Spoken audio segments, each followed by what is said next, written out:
ஜோதிட நேயர்கள் அனைவருக்கும் வணக்கம். இன்னைக்கு நம்ம சேனல்ல என்ன பார்க்க போறோம் அப்படின்னு பாத்தீங்கன்னா, மே 16ஆம் தேதி அமாவாசை நாளானது வருகிறது. இந்த நாள் பாத்தீங்கன்னா ரொம்ப ரொம்ப முக்கியமான தெய்வ வழிபாட்டிற்கு உகந்த நாளாகவே நம்ம சொல்லலாம். பொதுவாகவே அமாவாசை அப்படின்னு சொல்லும் போது இந்த நாள் முன்னோர் வழிபாட்டிற்கு ஏற்ற நாளாகவும் உகந்த நாளாகவும் கண்டிப்பாக இருக்குங்க. இந்த அமாவாசைக்கு பிறகு உங்களுடைய வாழ்க்கையில என்னென்ன மாற்றங்கள் நடக்க போகுது, என்னென்ன திருப்பங்கள் காத்திருக்கு அப்படிங்கிறத நிச்சயமாக நீங்க தெரிந்து கொண்டு பயனடையலாம். ஸோ அந்த வகையில கன்னிராசி நேயர்களுக்கு அமாவாசைக்கு பிறகு கிடைத்திருக்கக்கூடிய அற்புதமான மாற்றங்களை நாம் இப்ப இந்த வீடியோல தெரிந்து கொள்ளலாம். அதுபோலவே இந்த அமாவாசை நாளில் உங்களுக்கு இருக்கக்கூடிய கடன் பிரச்சனை தீருவதற்கும், உங்களை பிடித்திருக்கக்கூடிய ஜென்ம பாவங்களில் இருந்து நீங்குவதற்கும், அது போலவே உங்க வாழ்க்கையில் இருக்கக்கூடிய எதிர்மறை ஆற்றல், கண் திருஷ்டி, இது அனைத்துமே நீங்குவதற்கு ஒரு எளிய பரிகாரமாக சிறப்பு பரிகாரத்தை நீங்க செய்யலாம். இந்த பரிகாரம் பார்த்தீங்கன்னா எளிமையான முறையில செய்யக்கூடிய ஒரு சிம்பிளான பரிகாரம் அப்படின்னே சொல்லலாங்க. இந்த பரிகாரத்தை நீங்க செய்யும் போது உங்க வாழ்க்கையில இருக்கக்கூடிய கஷ்டங்கள் தீர்ந்து தொட்டதெல்லாம் துளங்கக்கூடிய அற்புதமான வாய்ப்பு உங்களுக்கு நிச்சயமாக கிடைக்கும் அப்படின்னே சொல்லலாம். பொதுவாகவே அமாவாசையில புதிதாக ஒரு காரியம் தொடங்கினால் அது 100% வெற்றி அப்படின்னு சொல்லுவாங்க. அதே சமயம் பாத்தீங்கன்னா சில பரிகாரங்கள் இந்த நாளில் செய்வதன் மூலமாக உங்களை பிடித்திருக்கக்கூடிய ஜென்ம பாவங்கள், கடன் பிரச்சனைகள் என்ன எல்லாமே நீங்கிடும் அப்படின்னு ஐதீக ரீதியாகவே சொல்லப்படுது. பொதுவாகவே அமாவாசை தினத்துல நிறைய நல்ல காரியங்களை நிச்சயமா செய்ய மாட்டாங்க. ஆனா ஒரு குறிப்பிட்ட சில காரியங்களை இந்த நாளில் நாம செய்யலாங்க. புதிதாக எந்த வியாபாரமும் தொடங்கக்கூடாது. ஏற்கனவே வியாபாரம் செய்திருந்தீங்கன்னா அதுல ஏதாவது மாற்றத்தை நீங்க கொண்டு வரலாம்.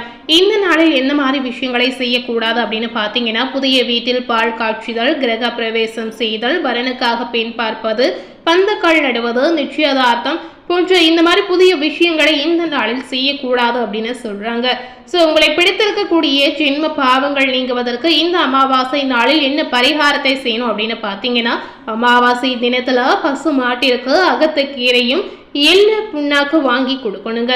அது மட்டுமில்லாமல் காகத்திற்கு படையல் சாதம் அனைத்துமே கலந்து ஒன்றாக நீங்க வைக்கணும். அது மட்டும் இல்லாமல் பார்த்தீங்கன்னா காகத்திற்கு எல்லை தூள் செய்து அதுல ஏதாவது இனிப்பை சேர்த்து உருண்டையாக்கி எள்ளு உருண்டையாக நீங்க தானமாக கொடுக்கணும். இப்படி செய்வதன் மூலம் முன்னோர்கள் நம்முடைய தேவைகளை புரிந்து கொண்டு உதவி செய்வாங்க அப்படின்னு முழு நம்பிக்கையாகவே சொல்லப்படுது. இது போன்ற அமாவாசை தினத்துல தானங்கள் செய்து வந்தாலே நம்மை படுத்திருக்கக்கூடிய ஜென்ம பாவங்கள் அனைத்துமே நீங்கிடும் அப்படின்னு ஐதீக ரீதியாகவே சொல்லப்படுது. அடுத்ததாக உங்களுக்கு இருக்கக்கூடிய கடன் பிரச்சனை தீருவதற்கு என்ன பரிகாரம் செய்யணும் அப்படின்னு பார்த்தீங்கன்னா, இந்த காலகட்டம் உங்களுக்கு ஏற்ற காலகட்டமாக ஏற்ற ஒரு நாளாக இருக்கு அப்படின்னே சொல்லலாங்க. இந்த பரிகாரத்திற்கு பாத்தீங்கன்னா ஒரு புதிய மண்பானையில மஞ்சள் தூள், குங்குமம், 1 ரூபாய் நாணயம் இந்த மூன்றையும் போட்டு மகாலட்சுமி படத்திற்கு முன்பாக வைத்து பணம் தொடர்பான அனைத்து பிரச்சனைகளும் தீர வேண்டும் அப்படின்னு மனதார நீங்க வேண்டிக் கொள்ளலாம். அதன் பிறகு தண்ணீரையும் இந்த பானையையும் அருகில் உள்ள ஆலமரத்தின் அடியில் எடுத்து செல்லணுங்க. அங்கு பள்ளம் தோண்டி கையோடு கொண்டு சென்ற நீரை பானையில் ஊற்றி பள்ளத்திற்குள் வைக்க வேண்டும். அதன் பிறகு மண்ணை போட்டு பானையை நீங்க மூடிவிட வேண்டுங்க. இப்போது மீண்டும் பார்த்தீங்கன்னா பானை புதைக்கப்பட்ட இடத்தில் கைகளை வைத்து கடன் பிரச்சனை நீங்க வேண்டும் என்று மனதார நீங்க வேண்டிக் கொள்ளலாம். இப்படி செய்து வந்தீங்கன்னா உங்க வாழ்க்கையில் இருக்கக்கூடிய இன்னல்கள், கடன் பிரச்சனைகள் அனைத்துமே தீர்ந்து விடும் அப்படின்னு முழு நம்பிக்கையாகவே சொல்லப்படுது. அடுத்ததாக பார்த்தீங்கன்னா கல்லுப்பு பரிகாரம் அப்படின்னு சொல்றாங்க. இந்த கல்லுப்பு பரிகாரம் எதற்கு செய்யலாம் அப்படின்னு பார்த்தீங்கன்னா, கண் திருஷ்டி நீங்குவதற்கும் எதிர்மறை ஆற்றல் நீங்குவதற்கும் இது ஒரு சிறப்பான பரிகாரம் அப்படின்னே சொல்லலாங்க. பொதுவாகவே கல் உப்பிற்கு அதிக சக்தி இருக்கு அப்படின்னே சொல்லலாம். ஸோ இதை எப்படி செய்யலாம் அப்படிங்கிறத வாங்க நம்ம பார்க்கலாம். கல்லுப்பு பரிகாரம் பார்த்தீங்கன்னா மிக மிக முக்கியமான பரிகாரமாகவே பார்க்கப்படுது. 3 அகல் விளக்குகளில் கல்லுப்பை நிரப்பி வீட்டின் வாசலில் ஒரு புறம், வரவேற்பறையில ஒரு புறம், குளியல் அறையில ஒரு புறம், இந்த 3 அறைக்கு வெளியே நீங்க வைக்கணும். 3 நாட்கள் கழித்து இந்த கல்லுப்பை நீரில் கரைத்து விட்டு அகல் விளக்கை தனியாக பத்திரப்படுத்தி வைத்துக் கொள்ளலாம். இதனால வீட்டில் எதிர்மறை ஆற்றல், கண் திருஷ்டி நீங்கும் அப்படின்னு முழு நம்பிக்கையாகவே சொல்லப்படுது. இதனால உங்க வாழ்க்கையில செல்வ செழிப்போடு மிகுந்த மகிழ்ச்சியோடு வாழக்கூடிய ஒரு அற்புதமான சூழல் உங்களுக்கு கிடைக்குங்க. ஸோ முடிந்த அளவுக்கு இந்த பரிகாரத்தை கன்னிராசினியர்கள் இந்த அமாவாசை நாளில் நிச்சயமாக நீங்க செய்யலாம். ஸோ இந்த அமாவாசைக்கு பிறகு கன்னிராசினியர்களுக்கு என்ன மாதிரியான பலன்கள் கிடைத்திருக்கு அப்படிங்கிறத வாங்க நாம இப்போ பார்க்கலாம். பொதுவாகவே கன்னி ராசினியர்கள் அற்புதமான குணம் படைத்த ஒரு நபர் அப்படின்னு சொல்லலாங்க. அதாவது தான் கோபப்பட்டால் தனக்கு தான் நஷ்டம் என்பதை அறிந்து நடப்பவர் அப்படின்னே உங்களை சொல்லலாம். பொறுமையை கையாண்டு நினைத்த இலக்கை அடையக்கூடிய ஒரு அற்புதமான குணம் படைத்த நபர் கூட உங்களை சொல்லலாங்க.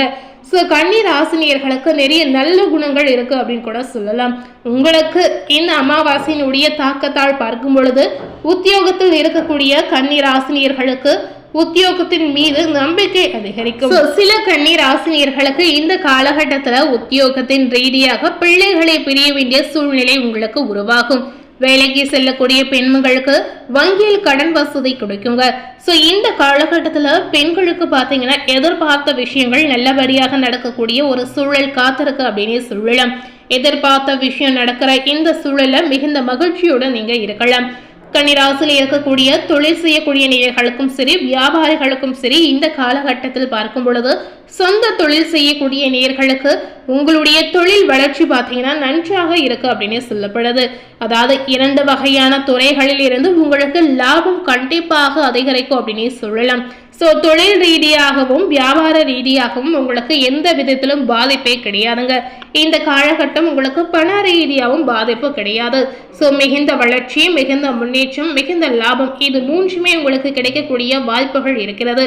ஸோ இதற்கு முன்னாடி இருக்கக்கூடிய காலகட்டங்களில் கன்னிராசினியர்கள் பண ரீதியாக தொழில் ரீதியாக நிறைய கஷ்டங்களை அனுபவித்து வந்திருப்பீங்க. ஸோ உங்களுக்கு இந்த காலகட்டம் மிகுந்த மகிழ்ச்சியை ஏற்படுத்தக்கூடிய காலகட்டமாக அமையலாம். குடும்ப தலைவிகளுக்கு பார்க்கும் பொழுது வீடு மனை வாங்குவது விற்பது லாபகரமாக உங்களுக்கு முடியலாம். தாய் வழி சொத்து உங்களுக்கு வந்து சேருங்க. வெளியே தேவையான பொருட்களை கணவர் வாங்கி தந்து மகிழக்கூடிய ஒரு சூழலும் இருக்கிறது. ஸோ உங்களுடைய கணவரை நீங்க புரிந்து கொள்ளக்கூடிய ஒரு காலகட்டமாக இந்த நாள் உங்களுக்கு அமையலாம். அதுபோலவே கன்னி ராசியில் இருக்கக்கூடிய கலைஞர்களுக்கு பார்த்தீங்கன்னா காதல் விவகாரத்தில் இருந்து வந்த குழப்பங்கள், பிரச்சனைகள் அனைத்துமே தீரக்கூடிய அற்புதமான வாய்ப்பு இருக்கிறது.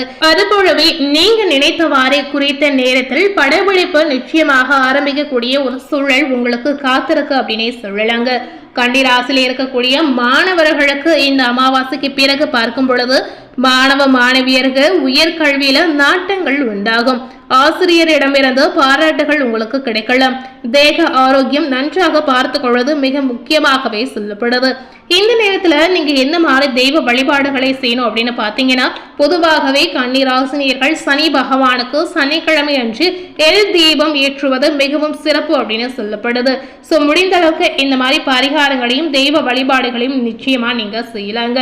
ஸோ இன்னைக்கு நம்ம சேனல்ல கன்னி ராசினியர்களுக்கு மே 16 அமாவாசைக்கு பிறகு என்ன பலன் கிடைத்திருக்கு அப்படிங்கிறத பார்த்துருப்பீங்க. மேலும் இது போல ஒரு புதிய தகவலை தெரிந்து கொள்ளணும் அப்படின்னு நினைத்தீங்கன்னா மறக்காம நம்ம சேனலை சப்ஸ்கிரைப் பண்ணி பக்கத்தில் இருக்கக்கூடிய பெல் பட்டனையும் மறக்காம ப்ரெஸ் பண்ணிடுங்க. நீங்க சப்ஸ்கிரைப் பண்ணா மட்டுமே நம்ம சேனல்ல போடக்கூடிய எல்லா நியூ அப்டேட்டான வீடியோஸும் நீங்க உடனுக்குடன் பார்த்து தெரிந்து கொள்ளலாம். தேங்க்யூ.